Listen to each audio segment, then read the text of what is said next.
자, 이번 시간은 개발이익 환수 제도로 갈게요. 저도 이제 그런 걸 제가 생각을 해봐요. 제가 이제 그 박사학위를 받다 보니까 이 박사학위가 있는 사람들이 출제원이 됩니다. 저도 이제 출제원 입장에서 본다면 이렇게 봅니다. 이게 지금 토지공개념이라는 게 등장을 해서 1989년에 세 가지가 있었어요. 그럼 가장 이슈가 된 게 뭡니까? 택지 소유 상한제와 토지 초과 이득세는 폐지됐다는 게 중요한 거 아닙니까? 근데 중요한 거는 개발이익 환수 제도예요. 개발이익 환수 제도에 대해서 계속적으로 시험을 낸다는 거죠. 제초안이라는 게 생겼잖아요. 자, 그러면 개발이익 환수 제도에 대해서 한번 이거 도대체 어떤 제도인지를 한번 공부해 보도록 하겠습니다. 자, 개발이익 환수 제도입니다. 이 제도가 왜 만들어졌냐? 자, 우리가 앞쪽에서 토지의 특성에서 인접성이라는 얘기를 배우셨죠. 토지 옆엔 토지가 있어요. 토지의 특성 때문에 그래요. 그래서 29번지가 있고 30번지가 있으면 정부가 개발을 해요. 그러면 주위 땅값이 올라갈 수밖에 없죠. 정부가 개발한 게 아니라 주변 땅값입니다. 그러면 얘가 갑돌이가 지가가 상승했다는 것은 지가 노력해서 그런 게 아니라 정부가 개발해서 그렇거든요. 그러니까 개발 이익이 사유화될 수가 있어요. 이건 불평등이죠. 왜냐하면 다른 것보다 얘가 지가를 너무 많이 갖고 와서 소득 재분배가 나타나지 않기 때문에 반드시 환수해야 되는 게 정부의 목적이죠. 그래서 얘의 정의가 자꾸 뜨고 있을 거예요. 들어볼게요. 개발이익이란 개발사업의 시행 또는 토지용 계획의 변경, 기타 사회 경제적 요인에 의해서 정상지가 상승분을 초과하는 겁니다. 물가 상승도 아니고 이게 나왔거든요. 그래서 정상적인 지가보다 너무 상승했다는 거예요. 그래서 개발사업을 사업 시행자 또는 토지 소유자에 기록되는 증가액을 증가분이라고 한다면 이걸 환수하는 게 환수제도예요. 그럼 왜 필요할까요? 불로소득이잖아요. 사유화되니까 투기 원인이 되겠고 또 빈부격차가 또 심해지겠죠. 투기가 재원 또 지가 안정도 되고요. 그리고 개발이익 환수는 이제 우리가 직접 부과하는 개발부담금 같은 게 있고요. 그다음에 과세, 양도세가 대표적이죠. 그다음에 공공용지 확보, 직접 개입의 토지 수용, 공용개발, 토지은행, 토지 선매라는 건 나중에 후수를 하겠고 협의 매수가 있습니다. TDR은 아직 안 들어왔거든요. 검토 중인데 토지 감보율은 뭐 환지 방식 같은 거, 채권 입찰제라는 게 우리가 또 채권을 입찰을 해야 이제 분양가 규제할 때 이제 이런 것들을 분양받을 수 있다. 그 다음에 개발이익 허가제나 선매제는 아직 안 들어왔거든요. 자, 클라크의 개발이익 환수 방법은요. 예전에 한번 출제가 됐었는데, 자, 클라크의 개발이익 환수 방법. 자, 이거는 이제 간단하게 보세요. 파트가 나오고 이제 안 나오기 시작하는데요. 자, 세 가지가 있어요. 아까 초과 매수가 직접 개입이었죠. 자, 정부가 실제로 개발할 땅은 요건데 주위에 땅값이 올라가 버리면 개발이익을 환수해서 주는 애들이 없죠. 그럼 우리가 실제 개발보다 초과로 매수해버리면 그 일이 없을 거란 말입니다. 그래서 토지를 공공사업 필요량 이상으로 토지를 매입하는 게 중요하죠. 그래서 개발한 후 오른 가격을 처분하거나 임대해서 공공사업에 대한 지가를 환수하는 거고요. 자, 직접 부과하는 게 우리가 개발부담금이 제일 대표적이죠. 개발에 대한 부담금. 요거 오늘 시행되고 있죠. 개발이익을 받는 자한테 개발 부담금을 부과시키는 수익자 부담금이나 이런 게 됩니다. 자, 상세라는 것은요. 자, 만약에 정부가 수용을 하게 되면요. 자, 개발을 해줬어요. 이 땅을 수용을 해줘서 갑돌이 땅을. 그러면은 땅값이 올라가잖아요. 그럼 올라간 거를 따져서 개발이익을 상세한 다음에 토지를 수용해서 수용당한 토지 소유자 그 주변 토지에서 발생하는 그 사업의 개발이익을 상세 빼고 보상하겠다는 거죠. 토지 국유화는 말 그대로 국유화시키는 건데 우리나라는 잘 시행되고 있지가 않죠. 그래서 이렇게 해서 어떤 게 있냐고 보는데 클라크의 개발이익 환수 방법은 뭐 우리나라에 지금 그 예전에 8회 때 나오고 시행이 안 되거든. 우리가 나오지 않는 거는 이건 이론적인 면이니 우리가 정책적인 걸 가자는 거죠. 그럼 개발이익 환수 제도의 유형도 개발권 허가라는 건 소유권과 개발권 분리해서 개발권을 국가에 기속한 다음에 원하는 국가의 허가를 받는 거고요. 개발권 선매조정하는 것은 자, 원 장래에 발생한 토지 개발에 걸릴 국가가 토지 소유자부터 미리 매입하는 게 선매인데 TDR까지는 우리나라에 시행되고 있지가 않습니다. TDR은 나중에 우리가 지역지구제 보완책으로 우리가 설명을 할 거예요. 그래서 개발권 소유권 분리시켜서 개발권 상실로 인한 우발 손실을 개발이익으로 보상하는 이건데 토지은행은 시행되고 있잖아요. 토지은행 하나를 이제 우리 갖고 온 거죠. 원래 엔드 뱅킹이라고 하는데 이 제도를 우리가 도입한 겁니다. 그래서 이것들이 다 개발이익 환수 제도의 자, 어떤 그 외국에서 쓰고 있는 유형이거든요. 자, 그럼 미래 용도를 위해서 정부가 미리 싼 값에 미개발 토지를 대량 매입해서 공공자유보유나 공공임대보유로 비축했다가 토지 수요 증가해서 비축된 토지를 수요자한테 팔거나 대여하는 건데요. 아까 설명했죠. 자, 공용개발 토지 수용도 직접 개입에 들어갑니다. 직접 개입이 들어가고요. 우리가 공공용지 확보가 직접 개입이죠. 그 다음에 환지가 아까 봤던 우리가 그 기타 방법이 토지 감보율이에요. 자, 이걸 갖고 이제 우리가 설명하겠는데요. 자, 먼저 환지 방식부터 설명을 하겠습니다. 자, 이게 제도가 나온 게 이제 환지 방식서부터가 나왔어요. 자, 우리나라가 60, 70년대 그때는 토지공사였거든요. 이 토지공사가 정부 역할을 했죠. 돈이 없어서 정부나 국가나 이 토지공사가 환지 방식을 처음에 썼습니다. 이 용지취득에 대한 방식인데요. 자, 환지 방식서부터 설명을 하는 게 환지 방식이 단점 때문에 우리가 공영개발이 나온 거거든요. 자, 환지 방식은요. 자, 어떻습니까? 갑돌이 땅을 아주 울퉁불퉁한 땅을 대지로서 유용성을 극대화시켜서 구획해줘요. 그래서 좀 도시개발사업으로 통합이 돼서 도시개발사업을 우리가 배우는데요. 예전엔 이거를 토지 구획 정리사업입니다. 토지를 구획하죠. 정리사업이에요. 그래서 구획을 하게 되면요. 개발에 대한 비용을 땅으로 충당해요. 이걸 나중에 이제 공법 시간에 채비지라고 배우실 겁니다. 자, 채비지라고 한다는 것은 환지 방식이 오른쪽부터 이제 갈 텐데요. 자, 우리가 공법 시간에 보류지라고 배우시거든요. 환지 방식에 의한 도시개발 사업에서 일정한 토지를 환지를 정하지 아니하고 남겨둔 토지가 보류지예요. 도시개발 사업에 필요한 경비를 충당한 토지죠. 이만큼 내가 땅으로 가져가겠다. 넌 이것만 가져가라. 그러면 권리가 소멸됩니다. 권리가 소멸되죠. 자, 그러면은 어떤 문제점 때문에 매수 방식으로 갈 수밖에 없냐면요.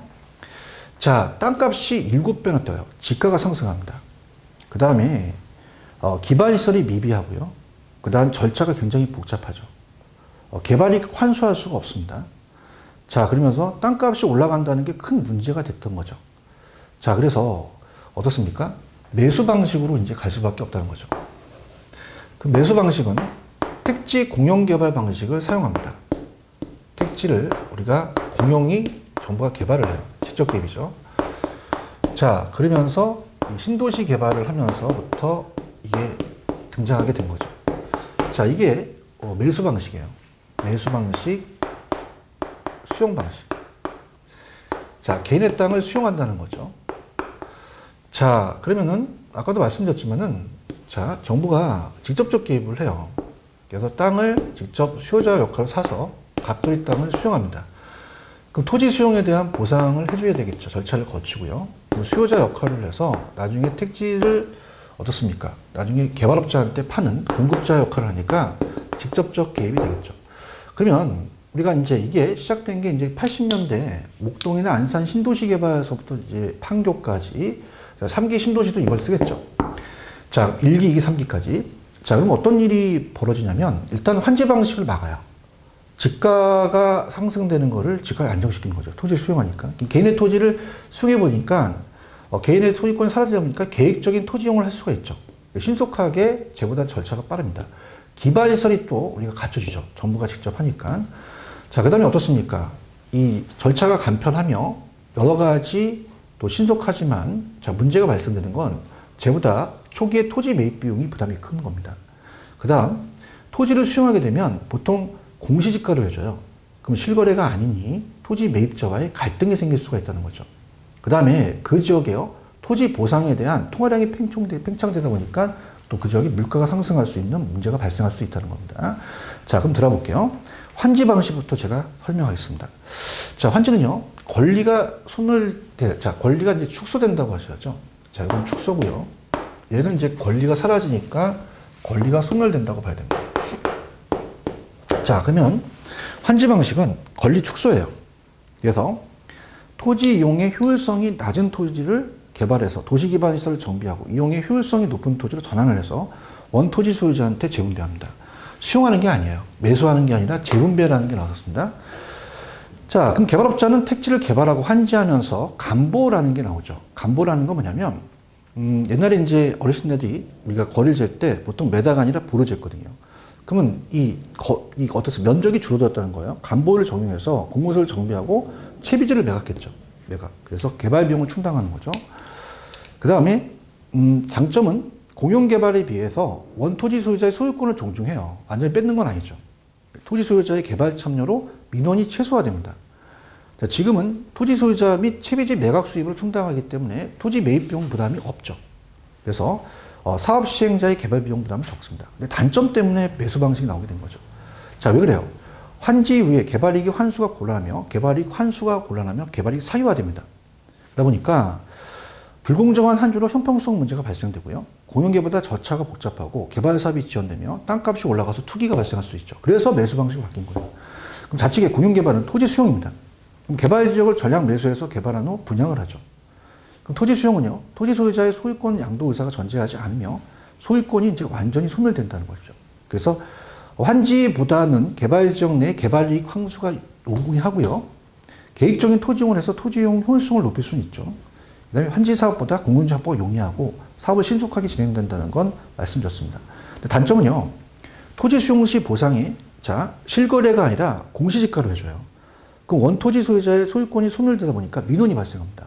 그럼 환지적 보상금 산정이 어렵죠. 그 다음에 제일 중요한 거는 환지보다 매수는 사업자의 초기에 사업비 부담이 크다는 게 이해가 잘 나옵니다. 그 다음에 개발 지역 주변 집가 상승이 우려된다. 그렇게 가시는 거죠. 그래서 이거와 이거를 좀 구분해서 여기 꼭 우리가 보시게 됩니다.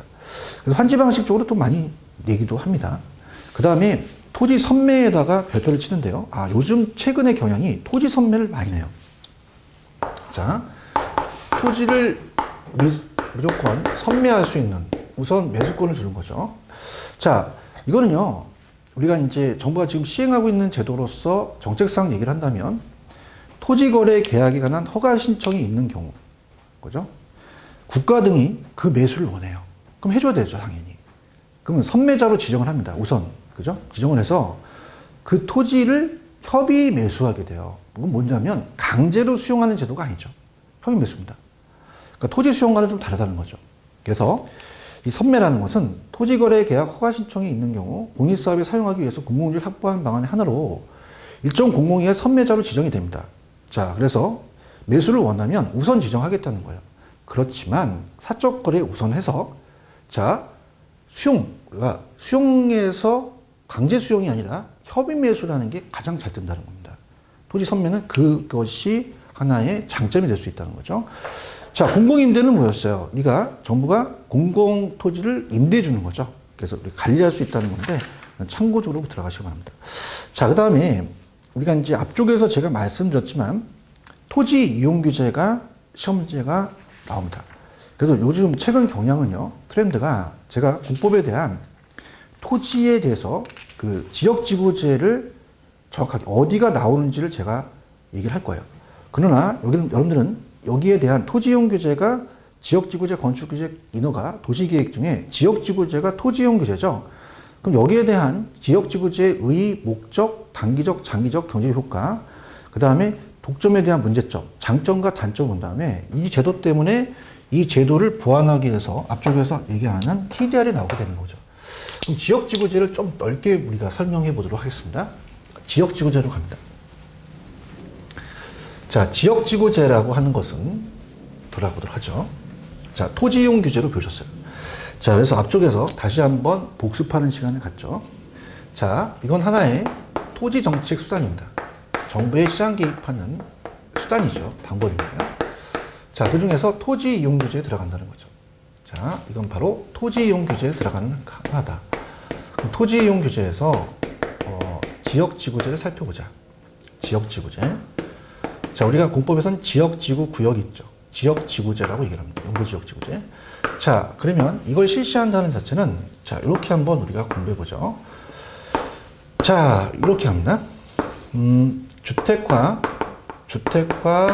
주택이 있는데 공장이 폐수를 내려보냅니다. 그럼 이건 부의 복과라고 보셨죠?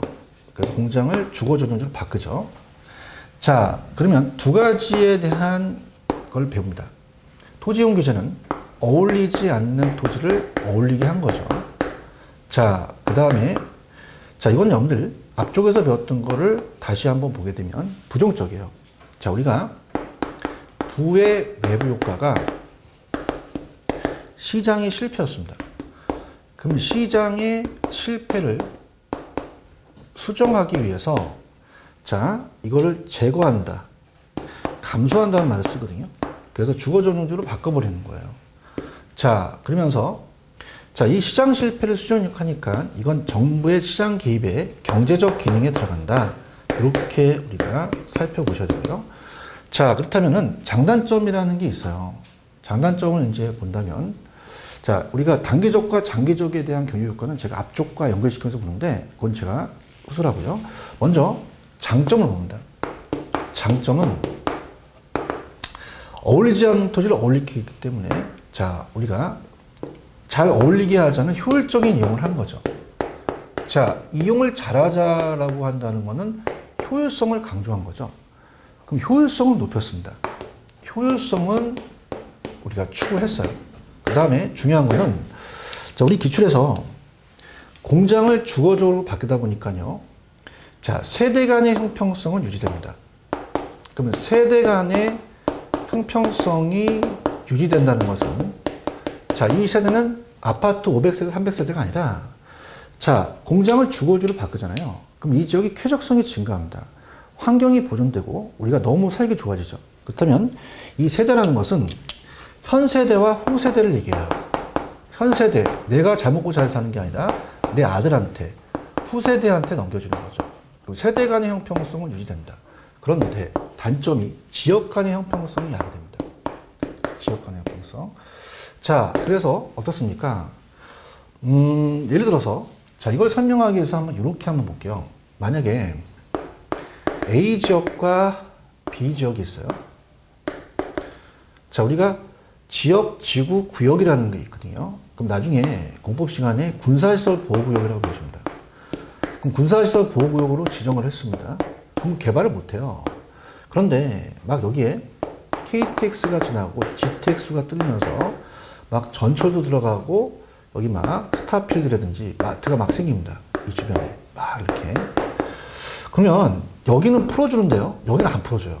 그럼 지역 간의 형평성, 여기서 집가가 올라가고요. 집가가 떨어진다는 거죠. 그러면서 지역 간의 형평성 문제가 야기됩니다. 그래서 이제 TDR이 나오게 된 거예요. 그러면 지역 간의 형평성 문제를 발생되게 되죠. 그래서 이거는 떨어지게 된다는 겁니다. 자, 그래서 지역 간의 형평성 문제와 경직성 문제가 생겨요. 획일적 규제. 자, 그럼 이렇게 유동적 있게 변화를 못해서 풀어주지 않잖아요. 너무 획일적이다 그러면은 변환 여건에 우리가 신축성 있게 우리가 어떻습니까? 신축성이 좀 야기되기 때문에 불법 개발 같은 것도 초래될 수가 있거든요. 그러니까 형평성과 경직성 문제다. 그렇게 보시면 됩니다. 자, 그럼 단기 장기를 하기까지 여기까지만 우리가 한번 체크를 하고 단기 장기는 제가 따로 해서 보여드리도록 하죠. 자, 지역지구제입니다. 자, 의의를 보시게 되면 자, 여기서는 자, 중요한 거는 2번이죠. 의의에 어울리지 않는 토지를 어울리게 했던 토지용 규제에 들어간다. 요거 체크. 자, 그 다음에 목적에서 자, 효율적인 이용을 도모했고요. 그 다음에 부의 복과를 제거했습니다. 감소시켰어요. 그럼 지역지구제도 외부 효과 해결책에 들어간다고 나왔거든요. 단기와 장기는 제가 후수를 하겠고요. 자, 넘겨봅니다. 234. 지역지구제 문제점이 발생합니다. 지역 간의 형평성 문제가 야기됩니다. 그래서 자, 이번에 보시면은 토지개발 및 이용지체가 규제되는 지역과 그렇지 않은 지역까지 집가 상승을 우려되는 거죠. 지역 간의 형평성. 자, 1번 경직돼 있어요. 그러면 직강 및 불법 개발에 또 이용을 가져다 줄 수도 있죠. 자, 그래서 4번 이렇게 신축성 있게 대응하지 못하면 정부의 실패가 나타날 수 있다는 겁니다. 그 다음에 밑에 획일적 규제는 지역 특성이 잘 반영되지 못하고 자, 6번 토지마다 용적률 적응하기 때문에 심각한 형평성 문제가 지역 간에 야기된다는 거죠. 그래서 나온 게 이제 TDR이거든요. 자, 그렇다면은 우리가 단기 장기라는 걸 가도록 하죠. 여기가 이제 제가 여러분한테 그 단기 장기가 아까 시장 파트에서 제가 놓쳤던 거였어요. 근데 놓친 것보다도 여기서 하려고 했습니다. 단기 장기예요. 이게 경제적 효과입니다. 자, 그럼 들어보시면요. 단기는 신축이 안 돼요. 그러다 보니까 우리가 이 주거존, 공장이 주거존으로 바뀌게 되겠죠. 주거로 바뀌게 되면 쾌적성이 증가합니다. 그러면 주택 수요가 늘어나요. 그러면 주택 수요가 늘어나면서 자, 공급이 불변입니다. 그럼 공급이 불변이면서 어떤 일이 벌어지겠어요? 가격과 양이 있으면은 공급이 완전 저량입니다. 기존 주택밖에 없다는 거죠. 자, 그럼 100에 대한 주택이 있으면 이 100은 안 늘어난다는 말입니다. 그러면 여기서 이렇게 수요가 증가만 하니까 가격이 3억에서 5억으로 껑충 뜁니다. 그럼 2억에만큼 주택 소유자가 초과는 없겠죠. 그러다 보니까 가치가 상승해버려요. 가격이 올라갑니다. 그러면 자, 어떻습니까? 기존 공급자가 초과 이윤은 없겠죠. 초과는 남들보다 더 얻는 이윤이죠. 그럼 이거는 지역지구제를 실시한 전부터 점유를 했기 때문에 지역지구제 실시한 전의 독점입니다. 사전적 독점이라고 하죠. 이 문제가 생기는 거죠. 사후적 독점은 독점이 아닙니다. 예를 들어서 우리가 항상 금수저 사람들은 재벌이라는 것은 아버지가 부자가 아니라 내가 부자가 아니라 아버지가 부자여서 그렇죠. 사전적인 독점이에요. 장기적으로는요. 자, 공급을 증가시킬 겁니다. 신축이 들어와서 그럼 공급이 증가되게 되면 다시 가격이 원래대로 회귀된다는 거죠. 자, 그럼 가격이라고 얘기해 볼게요. 근데 가격이 원래대로 회귀되면서 자, 이 모습이 비용에 따라 달라진다는 겁니다. 비용 불변이 있고 비용 증가, 감소산업이라는 게 있어요. 자, 그러면 이제 신규 공급자, 새로운 사람들은요. 신규 공급자는 정상이윤만 먹겠죠. 자, 이거는 정상이윤만 먹기 때문에 정상이윤을 사후적 독점이라고 하는데 이 독점은 독점 문제가 생기지 않죠. 문제는 사전적 독점이 초과이 발생했기 때문에 문제가 발생하는 겁니다. 자, 그러면은 자, 단기적과 장기적을 오른쪽 제가 박스를 해놨습니다. 자, 단기적으로 지역지구 실시 어울리지 않는 토지 이용률을 규제하다 보니까 부의복가를 제거해서 수요가 증가하면 가치가 상승하다. 그러면 초과이 발생돼서 신규가 진입하면 공급이 증가해서 주택 가치가 하락하더라. 그럼 박스로서 제가 정리를 해볼게요. 자, 이걸 제가 앞쪽과 연결해 보고 있는데 비용 불변 증가 감소 산업이라는 게 있습니다. 자, 그럼 145페이지를 잠깐 여러분들이 제가 이쪽하고 연결시킨다고 분명 약속드렸죠. 145페이지 뭐냐면 단기 장기예요. 개별 기업의 장기는 단기라는 것은 신규 기업이 못 들어옵니다. 그러다 보니까 우리가 수요만 증가해요. 근데 장기로 가서는 신규 기업이 진입하다 보니까 자, 공급이 늘어나서 가격이 떨어지는 모습이 달라요. 그래서 148페이지 기역, 니은, 디귿의 요 세 가지 그림을 우리가 갈 건데요. 자, 그러면 자, 비용에 따라 틀리다. 첫 번째가 비용 불변입니다. 자, 비용 불변이라는 것은요. 자, 장기의 생산 비용이 옛날하고 똑같이 들어가요. 그럼 단기와 장기를 보자. 그럼 단기는 어떻습니까? 자체적으로 자, 그래프를 그리기 전에 볼게요. 만약에 단기는 기존 주택의 공급이 불변이에요. 그럼 이 상태에서 가격이 3억에서 5억으로 초과이윤이 발생했습니다. 자, 그럼 비용이 불변입니다. 뭐냐? 예전에 주택을 하나 지을 때 1억이 생산비가 들어갔다고 봐요. 생산비가. 근데 지금 생산비가 똑같이 들어간다는 거죠. 자, 그러면서 장기는 우리가 공급을 증가시키죠. 공급 무조건 증가합니다. 그러다 보니까 신축이 만들어지죠. 자, 그러면 가격이 떨어져요. 가격이 떨어지는 게 비용에 따라 달라지는 거죠. 그 원래대로 떨어질 수밖에 없죠. 왜? 3억을 받을 수밖에 없습니다. 왜냐하면 이 비용이 불변이니까요. 그러면 우리가 이렇게 연결된 게 장기 공급 곡선, 장기 생산비 곡선이거든요. 그러면 그것이 이렇게 점을 연결하면 수평이 됩니다. 자, 그래프를 한번 보죠. 자, 우리 148페이지 있습니다. 가격과 양입니다.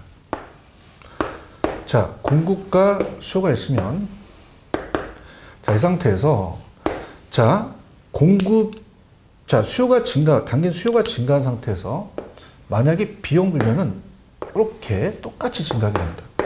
그럼 어떤 일이 벌어지겠어? 가격은 원래대로 오고요. 자, 요게 단기고 이게 장기 공급이거든요. 그럼 이걸 연결한 게 장기 공급 곡선은 수평이 되겠죠. 자, 이렇게 해서 우리가 보시고요. 자, 두 번째는 비용이 증가합니다.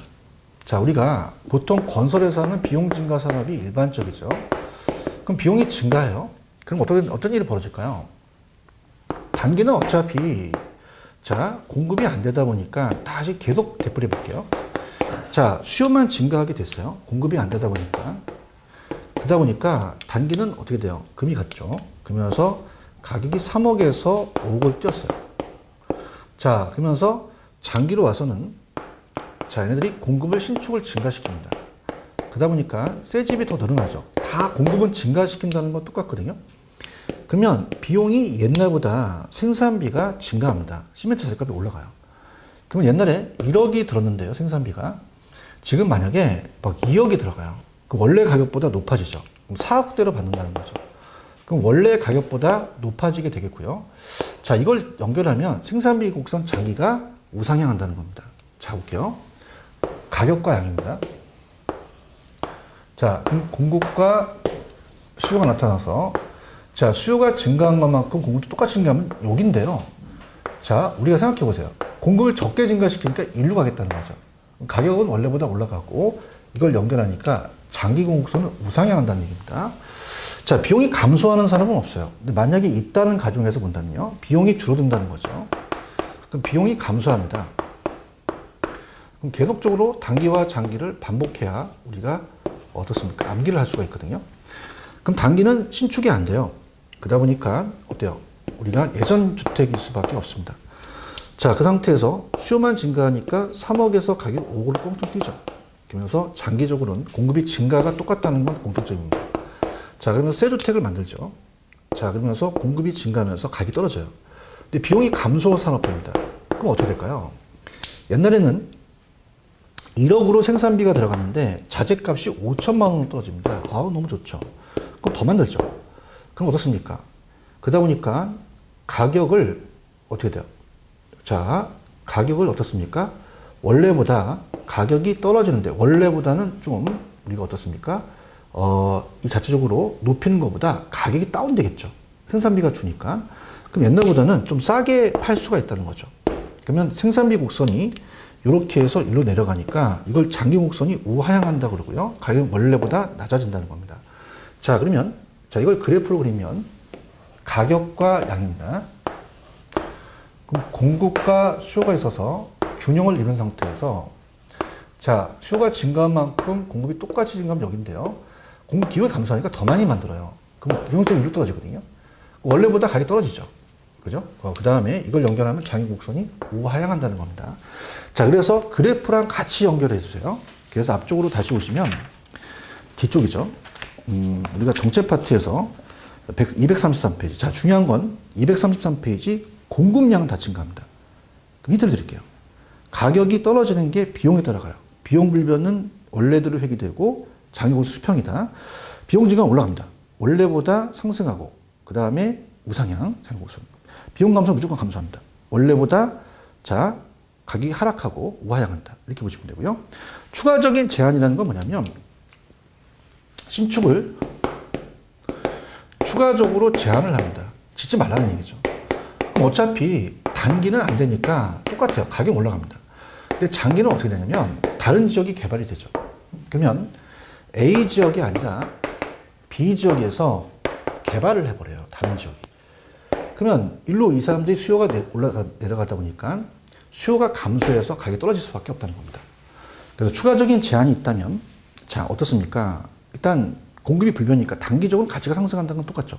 근데 장기적으로 다른 지역이 개발되니까 가치가 하락해서 장기적으로 주택 가치는 변화가 없다라는 겁니다. 자, 좀 전에 얘기했어요. 지역주의 독점의 문제는 사전적 독점이 문제죠. 자, 그래서 6번 독점적 위치가 부됐다. 그럼 기존의 공급자가 초반의 독점으로 누리기 때문이죠. 사전적 독점에 대한 특정 지역만 용도를 지정해서 변경했기 때문에 사후적 독점은 독점이 생기지 않습니다. 그래서 문제는 사전적 독점이 문제다. 이렇게 보고요. 자, 다음 시간은 234페이지 지역지구제에 대한 군법 문제에 대해서는 조금 제가 중요한 것들만 체크하고 그 다음 이제 TDR로 넘어가도록 할게요. 자, 좀 쉬었다가 가시겠습니다.